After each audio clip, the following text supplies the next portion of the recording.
ਧੰਨ ਵਾਹਿਗੁਰੂ ਸਾਹਿਬ ਜੀ।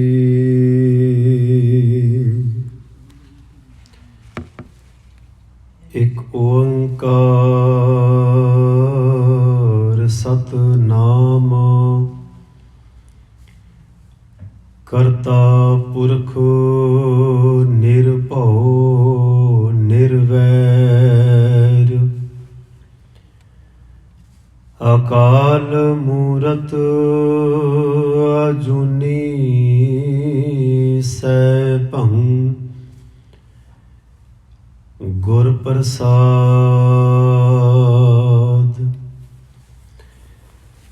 ਸੇਵਕ ਸਿੱਖ ਪੂਜਨ ਸਭ ਆਵਹਿ ਸਭ ਗਾਵਹਿ ਹਰ ਹਰ ਊਤਮ ਬਾਣੀ। ਗਾਵਿਆ ਸੁਣਿਆ ਤਿਨ ਕਾ ਹਰ ਥਾਏ ਪਾਵੈ।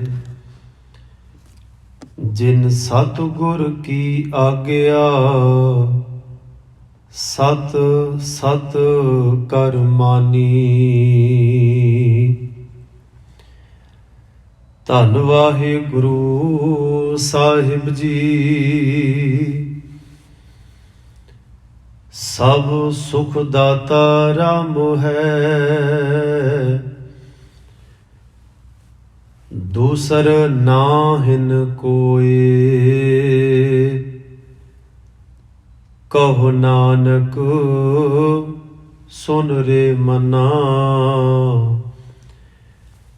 ਤਹ ਸਿਮਰਤ ਸੁਖ ਹੋਇ। ਸਭ ਸੁਖ ਦਾਤਾ ਰਾਮ ਹੈ ਦੂਸਰ ਨਾਹਿਨ ਕੋਇ। ਕਹੋ ਨਾਨਕ ਸੁਨ ਰੇ ਮਨਾ ਤਹ ਸਿਮਰਤ ਗਤ ਹੋਏ। ਜਹ ਸਿਮਰਤ ਗਤ ਪਾਈਐ ਤਹ ਭਜ ਰੇ ਤੈ ਮੀਤ। ਕਹੋ ਨਾਨਕ ਸੁਨ ਰੇ ਮਨਾ ਔਦ ਘਟਤ ਹੈ ਨੀਤ। ਚਵਰ ਛਤਰ ਤਖਤ ਦੇ ਮਾਲਕ ਵਾਲੀਏ ਕੁਲ ਆਲਮ ਸਾਹਿਬੇ ਕਮਾਲ ਵਾਹਦ ਤਖਤ ਦੇ ਮਾਲਕ ਸਤਿਗੁਰੂ ਗੁਰੂ ਗ੍ਰੰਥ ਸਾਹਿਬ ਮਹਾਰਾਜ, ਜਿਨ੍ਹਾਂ ਦੀ ਰਹਿਮਤ ਨਦਰ ਨਾਲ ਅਸੀਂ ਸਾਰੇ ਹੀ ਹਫ਼ਤਾਵਾਰੀ ਦੀਵਾਨਾਂ ਦੇ ਵਿੱਚ ਹਾਜ਼ਰੀਨ ਹੋ ਕੇ ਸਤਿਕਾਰਯੋਗ ਜਥੇ ਪਾਸੋਂ ਗੁਰਬਾਣੀ ਸ਼ਬਦ ਕੀਰਤਨ ਸ਼ਰਵਣ ਕਰ ਰਹੇ ਸਾਂ। ਚੱਲ ਰਹੀ ਗੁਰੂ ਤੇਗ ਬਹਾਦਰ ਮਹਾਰਾਜ ਜੀ ਦੇ ਮੁਬਾਰਕ ਸ਼ਲੋਕਾਂ ਦੀ ਲੜੀ ਦੇ ਵਿੱਚ 9ਵੇਂ ਅਤੇ 10ਵੇਂ ਨੰਬਰ ਸ਼ਲੋਕ ਦਾ ਪਾਠ ਆਪ ਜੀ ਨੇ ਸ਼ਰਵਣ ਕੀਤਾ ਹੈ। ਇਹ ਮੁਬਾਰਕ ਸ਼ਲੋਕ ਸਤਿਗੁਰੂ ਗੁਰੂ ਗ੍ਰੰਥ ਸਾਹਿਬ ਜੀ ਦੇ 1426 ਅੰਕ ਉੱਪਰ ਸੁਭਾਇਮਾਨ ਹਨ। ਜਦੋਂ ਅਸੀਂ ਗੁਰਬਾਣੀ ਦਾ ਪਾਠ ਕਰਦੇ ਹਾਂ, ਸਹਿਜ ਪਾਠ ਕਰਦੇ ਹਾਂ, ਤੇ ਅਖੀਰ ਦੇ ਵਿੱਚ ਇਹਨਾਂ ਮੁਬਾਰਕ ਸ਼ਲੋਕਾਂ ਦੇ ਦੀਦਾਰ ਹੁੰਦੇ ਹਨ ਜੋ 57 ਸ਼ਲੋਕ ਗੁਰੂ ਤੇਗ ਬਹਾਦਰ ਮਹਾਰਾਜ ਜੀ ਦੀ ਰਸਨਾ ਤੋਂ ਉਚਾਰਨ ਕੀਤੇ ਹੋਏ ਹਨ। ਇਹਨਾਂ ਮੁਬਾਰਕ ਸ਼ਲੋਕਾਂ ਦਾ ਸਿਰਲੇਖ ਹੈ ਸ਼ਲੋਕ ਮਹਿਲਾ 9ਵਾਂ। ਅਰੰਭਲਾ ਸ਼ਲੋਕ ਸੇ ਗੁਣ ਗੋਬਿੰਦ ਗਾਇਓ ਨਹੀਂ ਜਨਮ ਆਕਾਰਤ ਕੀਨ। ਇੱਕ ਇੱਕ ਸ਼ਲੋਕ ਨੂੰ ਗੁਰੂ ਦੀ ਰਹਿਮਤ ਦੇ ਨਾਲ ਵਿਚਾਰਨ ਦਾ ਯਤਨ ਕੀਤਾ ਹੈ। ਆਓ ਇਹਨਾਂ ਮੁਬਾਰਕ ਸ਼ਲੋਕਾਂ ਨੂੰ ਆਧਾਰ ਬਣਾ ਕੇ ਗੁਰੂ ਤੇਗ ਬਹਾਦਰ ਮਹਾਰਾਜ ਜੀ ਦੀ ਵਿਚਾਰ ਨੂੰ, ਗੁਰੂ ਮਹਾਰਾਜ ਵੱਲੋਂ ਬਖਸ਼ਿਸ਼ ਕੀਤੇ ਹੋਏ ਅਸੂਲਾਂ ਨੂੰ ਸਾਂਝੀਆਂ ਕਰਨ ਦਾ ਯਤਨ ਕਰੀਏ। ਵਿਚਾਰਾਂ ਦੀ ਪ੍ਰਾਰੰਭਤਾ ਤੋਂ ਪਹਿਲਾਂ ਕਲਗੀਧਰ ਮਹਾਰਾਜ ਗੁਰੂ ਗੋਬਿੰਦ ਸਿੰਘ ਪਾਤਸ਼ਾਹ ਵੱਲੋਂ ਬਖਸ਼ਿਸ਼ ਕੀਤੀ ਫਤਿਹ ਨਾਲ ਸਾਂਝ ਪਾਓ। ਆਖੋ ਜੀ ਵਾਹਿਗੁਰੂ ਜੀ ਕਾ ਖਾਲਸਾ ਵਾਹਿਗੁਰੂ ਜੀ ਕੀ ਫਤਿਹ। ਸਤਿਗੁਰਾਂ ਨੇ ਮਨੁੱਖ ਨੂੰ, ਇਨਸਾਨ ਨੂੰ ਇਹ ਅਹਿਸਾਸ ਦਿਵਾਇਆ ਹੈ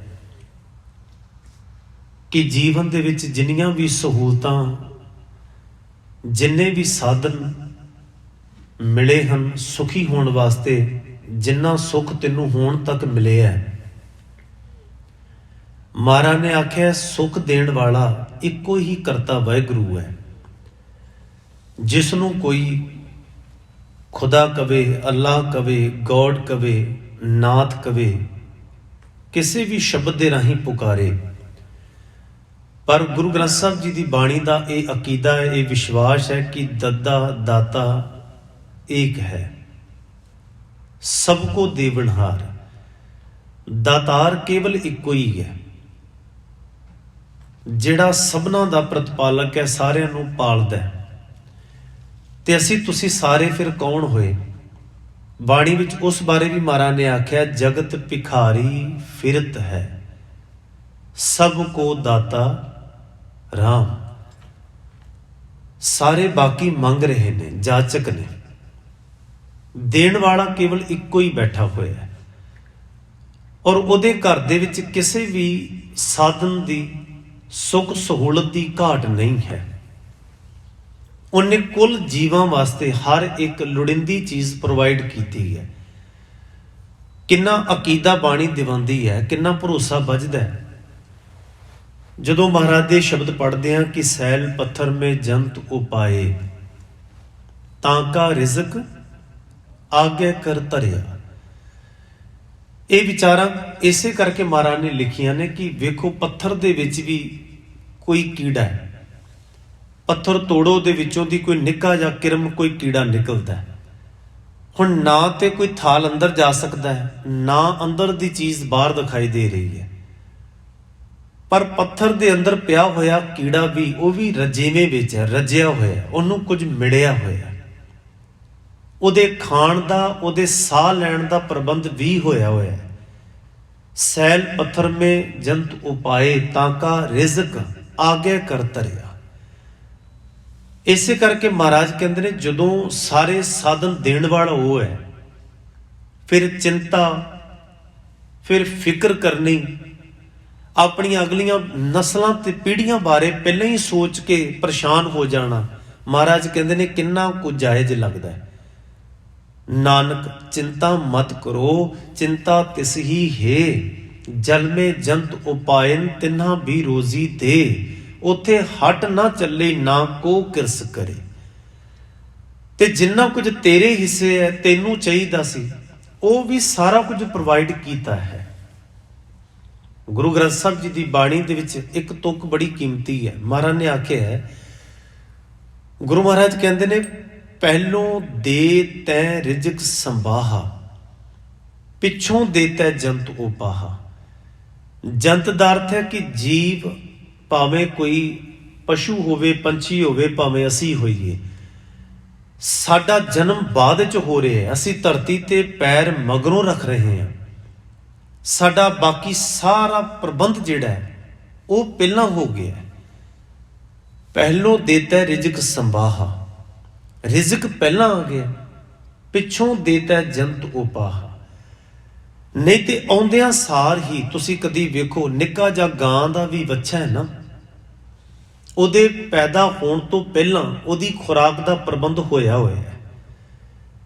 ਸਾਡਾ ਵੀ ਪ੍ਰਬੰਧ ਹੋਇਆ ਹੀ ਹੋਇਆ ਸੀ।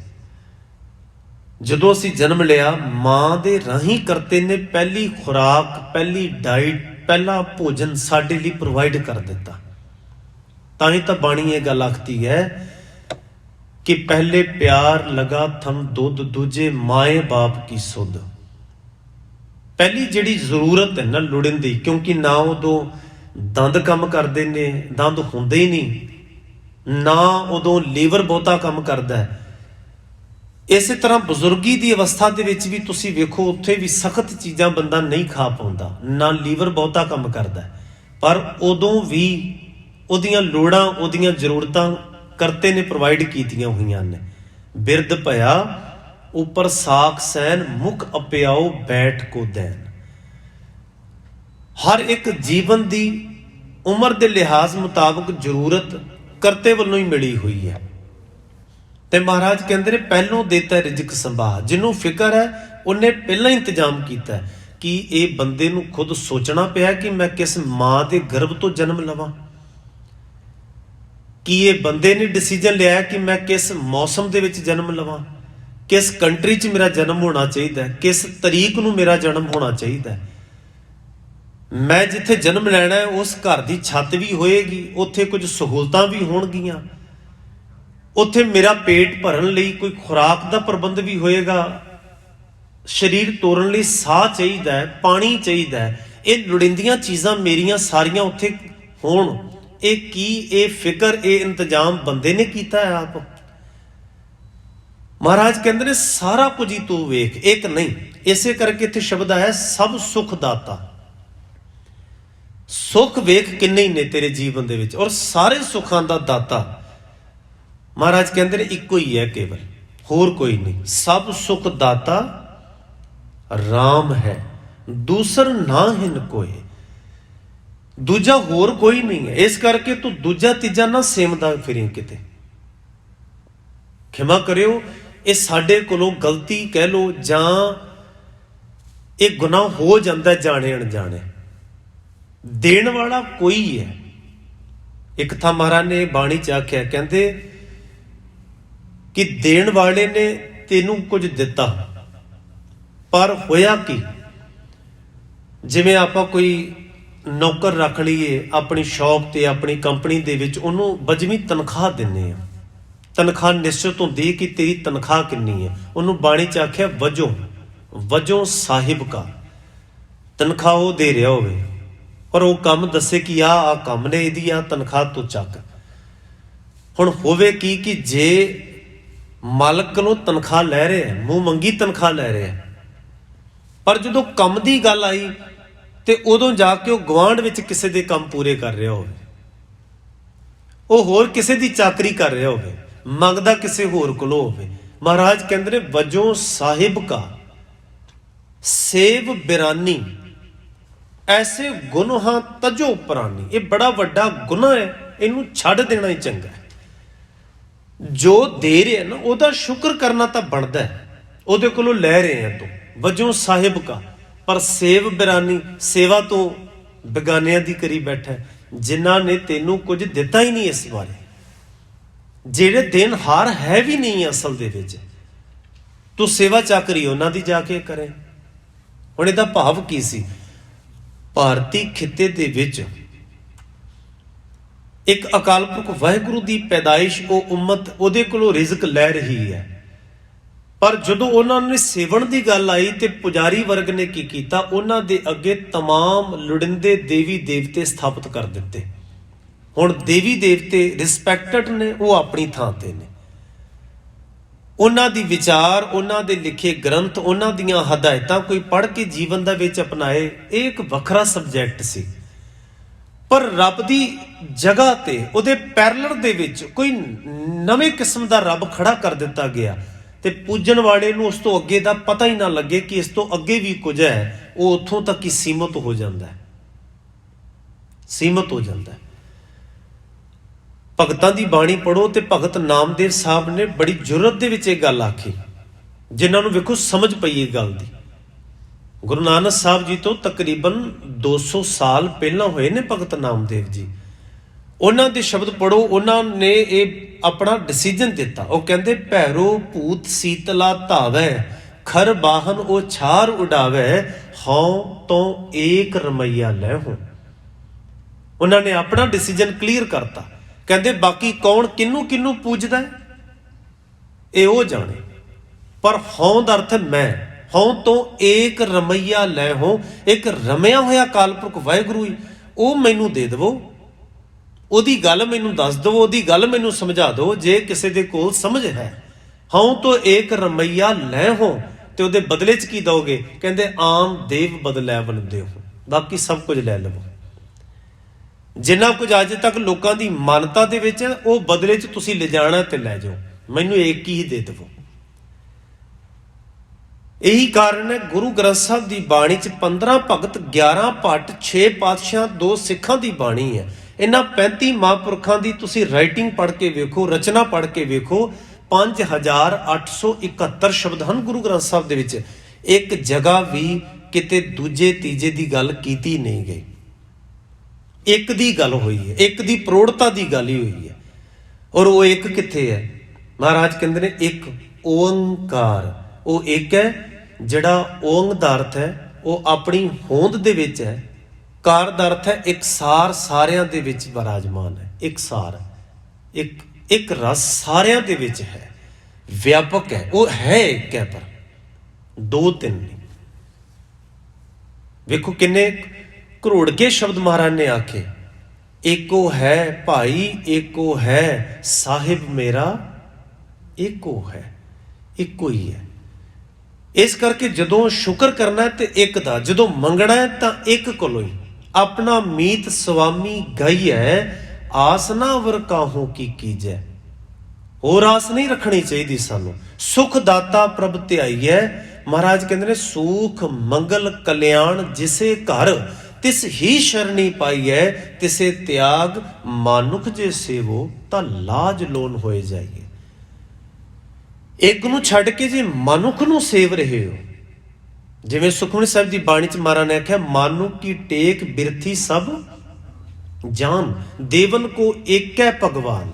ਇੱਕੋ ਹੀ ਭਗਵਾਨ ਹੈ, ਜਿਹਨੂੰ ਮੁਸਲਮਾਨ ਖੁਦਾ ਕਹਿ ਰਹੇ ਹੈ, ਅੱਲਾਹ ਕਹਿ ਰਹੇ ਹੈ, ਜਿਹਨੂੰ ਈਸਾਈ ਮਤ ਦੇ ਲੋਕ ਗੋਡ ਕਹਿ ਰਹੇ ਨੇ, ਜਿਹਨੂੰ ਸਿੱਖ ਵਾਹਿਗੁਰੂ ਕਹਿ ਰਹੇ ਨੇ, ਨਿਰੰਕਾਰ ਕਹਿ ਰਹੇ ਨੇ, ਜਿਹਨੂੰ ਹਿੰਦੂ ਸਮਾਜ ਦੇ ਲੋਕ ਭਗਵਾਨ ਕਹਿੰਦੇ ਨੇ। ਮਹਾਰਾਜ ਕਹਿੰਦੇ ਨੇ ਇੱਕ ਹੈ, ਪਰ ਨਾਮ ਇਹ ਸਾਡੇ ਰੱਖੇ, ਸਾਡੇ ਪੁਕਾਰਨ ਦੇ ਆਪਣੇ ਸਾਧਨ ਨੇ, ਕਿਉਂਕਿ ਕਿਸੇ ਸ਼ਬਦ ਦੇ ਜ਼ਰੀਏ ਹੀ ਬੰਦੇ ਨੇ ਯਾਦ ਕਰਨਾ।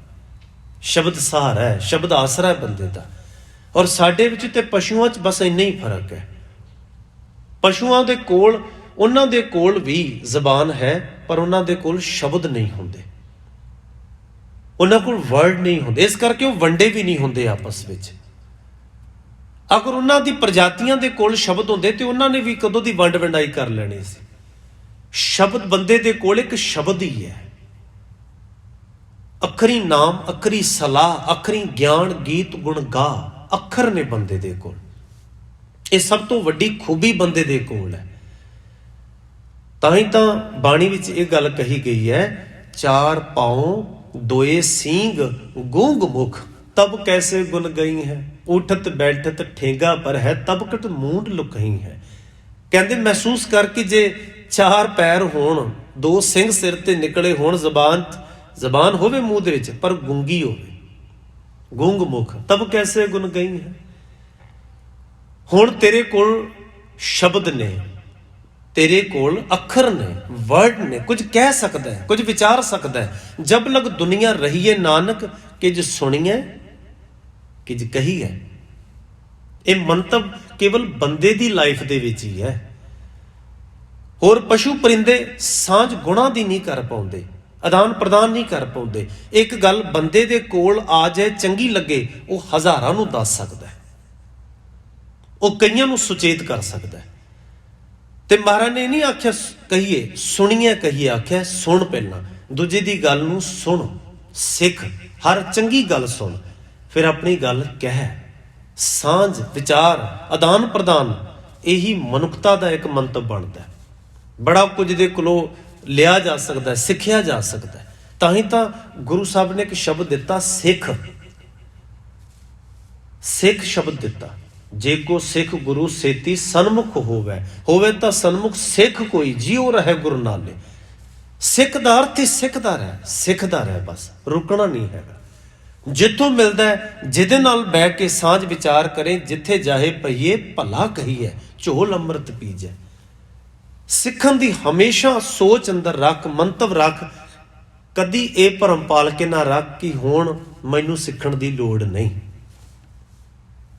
ਮੈਂ ਹੁਣ ਸਿਖਾਈ ਸਕਦਾ, ਮੈਨੂੰ ਹੁਣ ਸਿੱਖਣ ਦੀ ਲੋੜ ਨਹੀਂ, ਮੈਨੂੰ ਕੌਣ ਦੱਸ ਸਕਦਾ, ਮੈਨੂੰ ਕੌਣ ਸਿਖਾ ਸਕਦਾ।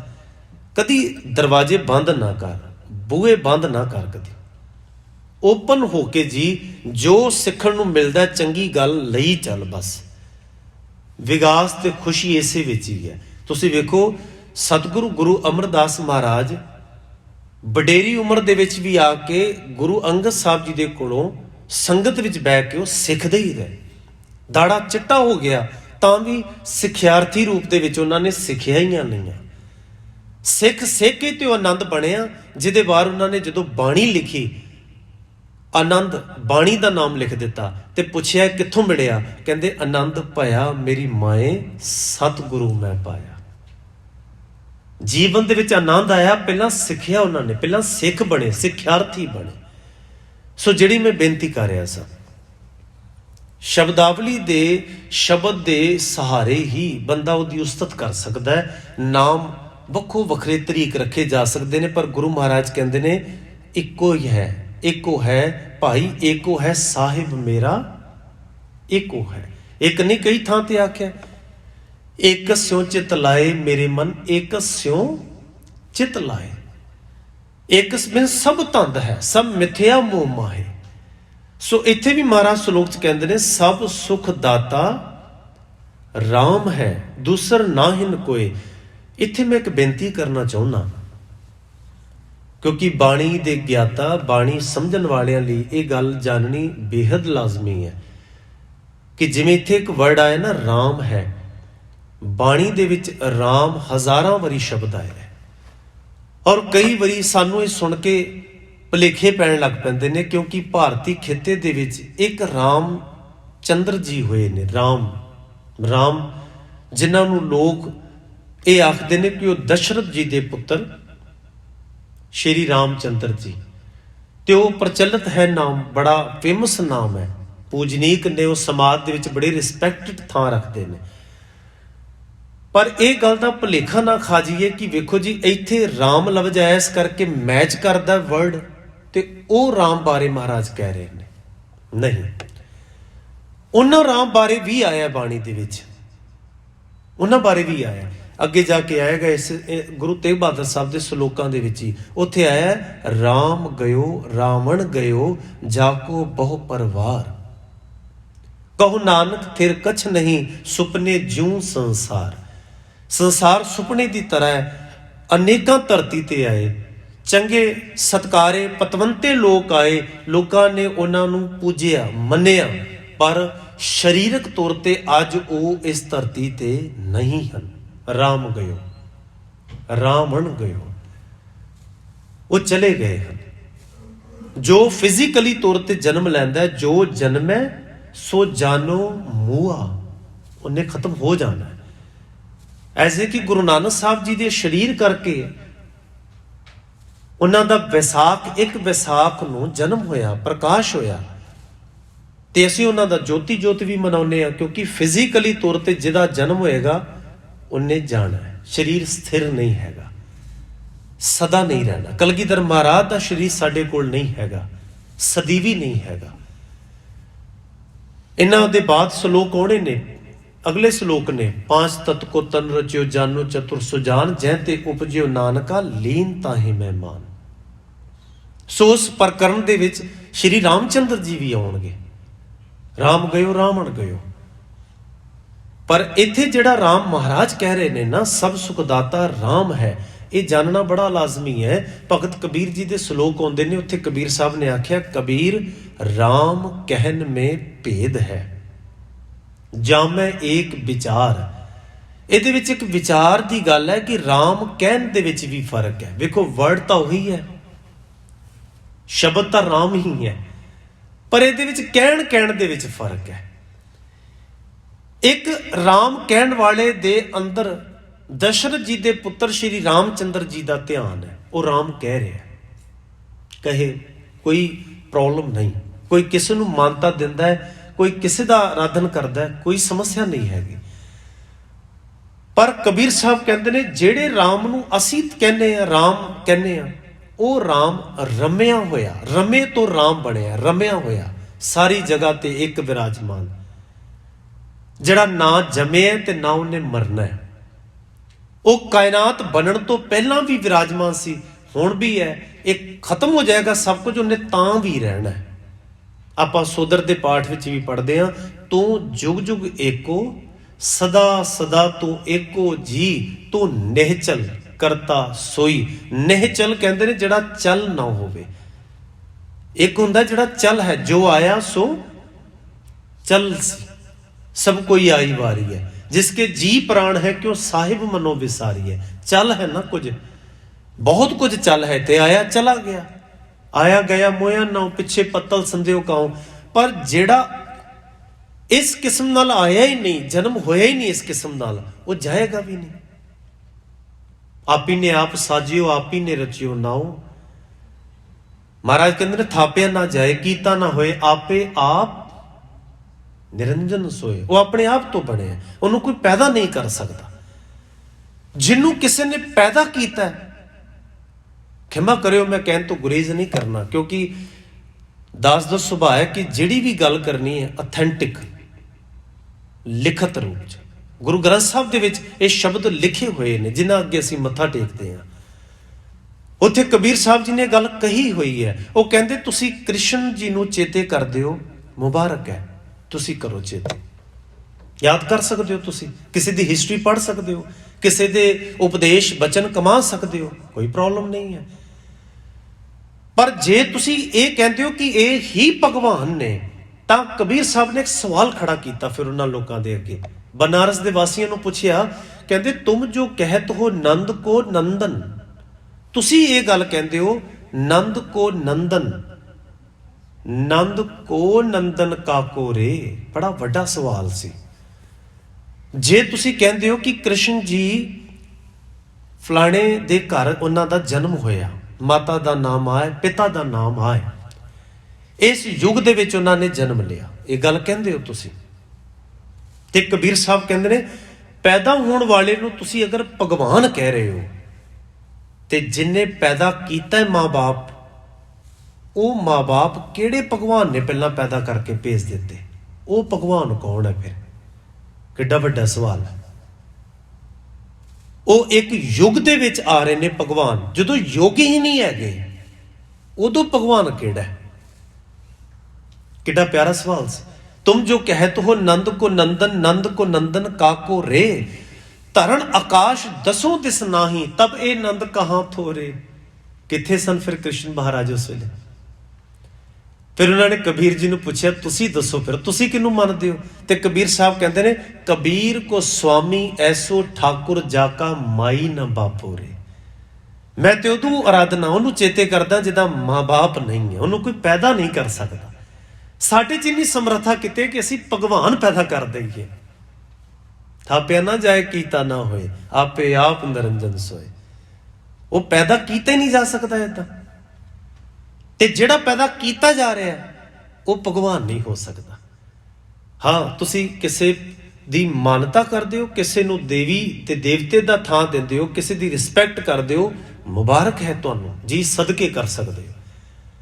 और भगवान कहण दा मतलब है रब, ते रब कहण दा मतलब है कि कबीर दा भी उही भगवान होया। ते कबीर साहब कहंदे ने नहीं, मेरा रब वो है जिदा कोई माँ ते बाप नहीं, जिन्हों कोई पैदा नहीं कर सकता। कबीर राम कहन में भेद है, जा में एक विचार, सोई राम सबे कहे। जिस राम रमे नूं सारे याद करते ने, सारी खलकत, उन्हां दे कोल जबान होर, वर्ड होर, लैंग्वेज होर हो सकती है, उस रमे नूं सारे याद करते ने। सोई राम सबे कहे, सोई कौतक हार। एक वो रामचंद्र जी ने जिहड़े कौतक हार कहे जाते हैं, कौतक जिन्हां दे कौतक कीते जाते हैं, जिवें रास लीला हुंदियां सन, राम लीला हुंदियां ने। एक वो हन जिन्हां नूं इस किस्म नाल भारती खिते दे लोग याद करते हैं। कबीर रामे राम कहो, कहण विच प्रॉब्लम ना होवे, ये संकोच नहीं करना कि असीं राम नहीं कहना, ये तंग दिली नहीं रखनी कि असीं कृष्ण नहीं कहना। वेखो, एक कृष्ण सर्व देवा देव देवा ताहतमा बाणी आसा की वार च लिखिया। महाराज ने आख्या कहण लग्या संकोच नहीं करना, इन्हां दे मायने समझ लो बस। वर्ड तो प्रॉब्लम नहीं होनी चाहिए, अखर तो प्रॉब्लम नहीं होनी चाहिए। आखिर जे राजा दशरथ जी ने अपने पुत्र का नाम राम रखिया, तो इसका मतलब उन्हां दे माइंड विच भी राम कित्थों आया सी, वो पहलां तो ही प्रचलित है। ध्रुव ते प्रहलाद जी बारे गुरु ग्रंथ साहब दे विच बाणी च गल्लां आईयां ने, विचारां आईयां ने, जिहड़े ਸ਼੍ਰੀ ਰਾਮ ਚੰਦਰ ਜੀ ਤੋਂ ਬਹੁਤ ਪਹਿਲਾਂ ਹੋਏ ਨੇ। ਭਗਤ ਧਰੂ ਤੇ ਭਗਤ ਪ੍ਰਹਲਾਦ, ਉਹਨਾਂ ਬਾਰੇ ਵੀ ਬਾਣੀ ਕਹਿੰਦੀ ਉਹਨਾਂ ਨੇ ਵੀ ਰਾਮ ਕਿਹਾ। ਹੁਣ ਇਹ ਦਸ਼ਰਥ ਜੀ ਦੇ ਪੁੱਤਰ ਰਾਮ ਤਾਂ ਬਹੁਤ ਬਾਅਦ ਵਿੱਚ ਆਏ। ਪਹਿਲਾਂ ਕਿਸ ਨੂੰ ਕਹਿ ਰਹੇ ਸਨ? ਧਰੂ ਤੇ ਪ੍ਰਹਲਾਦ ਜੀ ਰਾਮ। ਰਾਮ ਜਪੋ ਜੀ ਐਸੇ ਐਸੇ ਧਰੂ ਪ੍ਰਹਲਾਦ ਜਪਿਓ।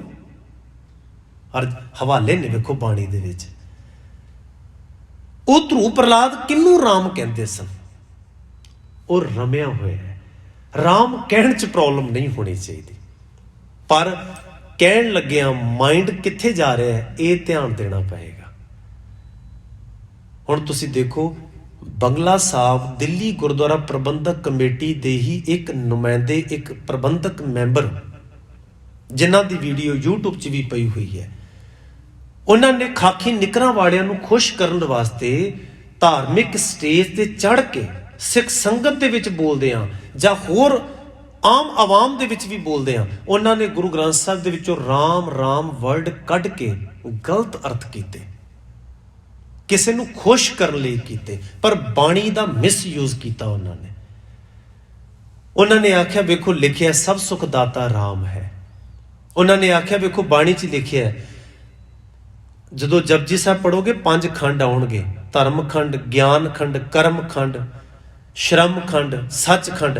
ਉੱਥੇ ਕਰਮ ਖੰਡ ਦੇ ਵਿੱਚ ਤੁਸੀਂ ਪੜੋ, ਕਰਮ ਖੰਡ ਕੀ ਬਾਣੀ ਜ਼ੋਰ, ਤਿੱਥੈ ਹੋਰ ਨਾ ਕੋਈ ਹੋਰ, ਤਿੱਥੈ ਜੋਧ ਮਹਾਬਲ ਸੂਰ, ਤਿਨਮੇ ਰਾਮ ਰਹਿਆ ਭਰਪੂਰ। ਤਿੱਥੇ ਸੀਤੋ ਸੀਤਾ ਮਹਿਮਾ ਮਾਹੇ, ਤਾਂ ਕਿ ਰੂਪ ਨਾ ਕਥਨੇ ਜਾਏ। ਹੁਣ ਸੀਤਾ ਵਰਡ ਆਇਆ ਤਾਂ ਸੀਤਾ ਜੀ ਨਾਲ ਜੋੜਤਾ, ਰਾਮ ਆਇਆ ਤੇ ਰਾਮ ਜੀ ਨਾਲ ਜੋੜਤਾ। ਪ੍ਰੋਫੈਸਰ ਸਾਹਿਬ ਸਿੰਘ ਜਿਨ੍ਹਾਂ ਨੇ ਅਰਥ ਕੀਤੇ, ਪੜ੍ਹ ਕੇ ਵੇਖ ਲਓ, ਇੰਟਰਨੈਟ 'ਚ ਪਏ ਹੋਏ ਨੇ। ਪ੍ਰੋਫੈਸਰ ਸਾਹਿਬ ਸਿੰਘ ਜੀ ਨੇ ਗੁਰਬਾਣੀ ਦਰਪਣ ਲਿਖਿਆ, ਔਰ ਇਹ ਵੀ ਮੈਂ ਗਿਆਤ ਲਈ ਬੇਨਤੀ ਕਰਦਾ, ਉਹ ਇੱਕ ਹਿੰਦੂ ਪਰਿਵਾਰ ਦੇ ਵਿੱਚੋਂ ਦੀ ਉਹ ਬੱਚਾ ਉੱਠ ਕੇ ਆਇਆ ਜਿਹਦਾ ਨਾਮ ਸੀ ਨਥੂ ਰਾਮ।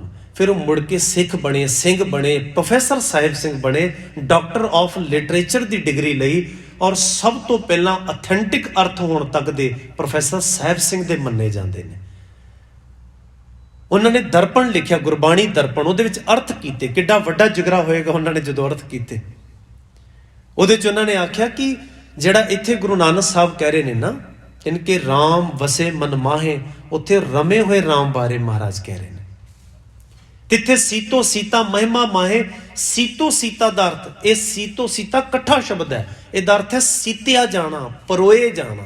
ਤੁਸੀਂ ਸਵੈਟਰ ਬੁਣਦੇ ਕਦੀ ਵੇਖੋ, ਉਸ ਇੱਕ ਦੂਜੇ ਦੇ ਵਿੱਚ ਧਾਗਾ ਪਰੋਇਆ ਜਾਂਦਾ ਹੈ, ਪਰੋ ਕੇ ਲੰਘਾਇਆ ਜਾਂਦਾ। ਤਿੱਥੇ ਸੀਤੋ ਸੀਤਾ ਮਹਿਮਾ ਮਾਹੇ, ਜਿਨ੍ਹਾਂ ਦੇ ਅੰਦਰ ਪਰੋਇਆ ਗਿਆ ਨਾ ਇੱਕ ਸੁਰਤਾ ਦੇ ਵਿੱਚ, ਉਹਨਾਂ ਨੇ ਮਹਿਮਾ ਗਾਈ ਅਸਲ ਦੇ ਵਿੱਚ। ਤਿੱਥੇ ਸੀਤੋ ਸੀਤਾ ਮਹਿਮਾ ਮਾਹੇ, ਤਾਂ ਕਿ ਰੂਪ ਨਾ ਕਥਨੇ ਜਾਹੇ, ਨਾ ਉਹ ਮਰੇ ਨਾ ਠਾਗੇ ਜਾਹੇ, ਜਿਨਕੇ ਰਾਮ ਵਸੈ ਮਨ ਮਾਹੇ। ਰਮਿਆ ਹੋਇਆ ਰਾਮ ਜਿਨ੍ਹਾਂ ਦੇ ਮਨ 'ਚ ਟਿਕ ਗਿਆ, ਵਸ ਗਿਆ, ਉਹ ਠੱਗੇ ਨਹੀਂ ਜਾ ਸਕਦੇ, ਉਹ ਲੁੱਟੇ ਨਹੀਂ ਜਾ ਸਕਦੇ। ਕਿੰਨਾ ਸਪਸ਼ਟ ਹੈ। ਸੋ ਇਸ ਕਰਕੇ ਬਾਣੀ ਵਿੱਚ ਆਏ ਹੋਏ ਰਾਮ ਰਮੇ ਹੋਏ ਸ਼ਬਦ ਨੂੰ ਮਹਾਰਾਜ ਨੇ ਹਜ਼ਾਰਾਂ ਵਾਰ ਵਰਤਿਆ। ਔਰ ਕਹਿ ਕੇ ਮੈਂ ਸਮਾਪਤੀ ਕਰਾਂ, ਬੜਾ ਵੱਡਾ ਜਿਗਰਾ ਹੈ।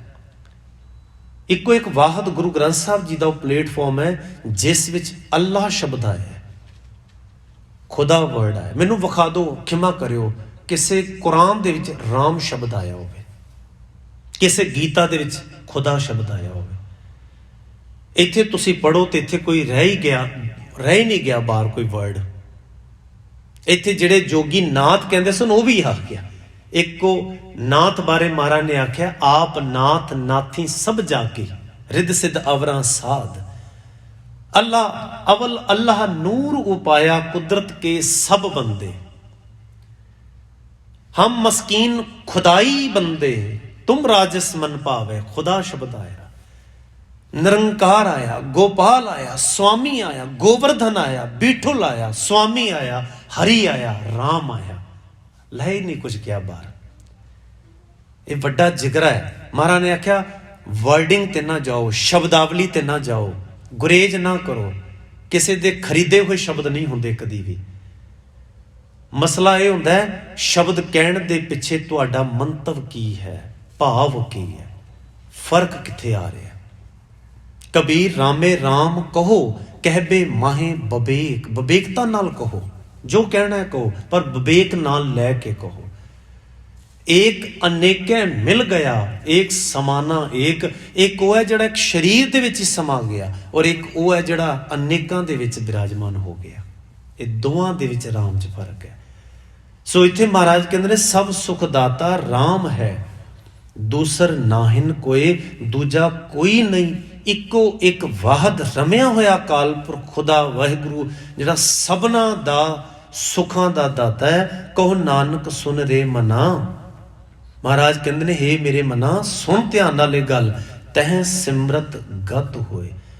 उसनूं सिमरन दे नाल याद करन नाल चेते करन दे नाल गत होएगी। गत दा अर्थ है आत्मक अवस्था उच्ची होएगी, विचार सुरत ख्याल उचेरे होणगे उन्नूं सिमरन दे नाल। अगले सलोक च महाराज कहते हैं जह सिमरत गत पाई है तह भजरे तह मीत, उस पासे नूं हे मेरे मित्रा तुर, उसे दा भजन उसे दी याद नूं अपना, जिन्नू चेते करके अवस्था उच्ची हो जाए। कहो नानक सुन रे मना औद घटत है नीत, निता प्रति औद दा अर्थ है उम्र, एज घट रही है।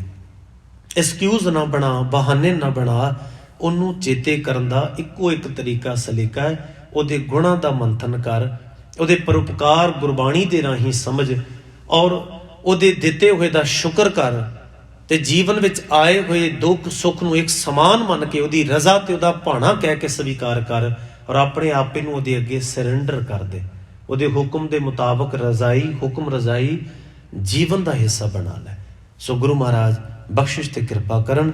सलोकां दे विचार करदिआं होईआं भुल्लां चुकां दी खिमा। सबना दा धन्नवाद। वाहिगुरू जी का खालसा वाहिगुरू जी की फतेह।